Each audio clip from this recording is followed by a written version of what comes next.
वाईटात चांगले।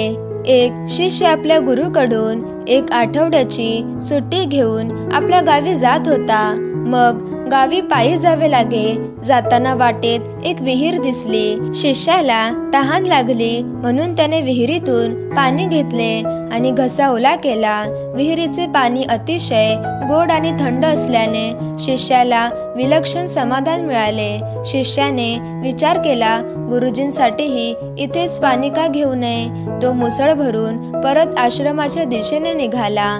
त्यांनी आश्रमात पोहोचून गुरुजींना सर्व काही सांगितले। गुरुजींनी शिष्याकडून शंख काढून पाणी प्यायला आणि तृप्त झाले।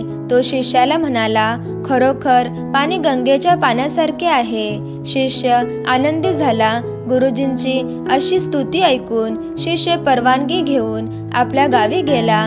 थोड्याच वेळात आश्रमात राहणारा दुसरा शिष्य गुरुजींकडे पोहोचला आणि त्यांनीही ते पाणी पिण्याची इच्छा व्यक्त केली। गुरुजींनी शिष्याला मासडी दिली। शिष्याने एक घोट घेताच त्याने पाणी बाहेर थुकून टाकले।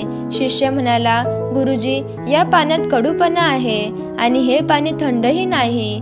तुम्ही त्या शिष्याची विनाकारण स्तुती केलीत। गुरुजी म्हणाले, बेटा, या पाण्यात गोडवा आणि शीतलता नसेल तर काय झाले?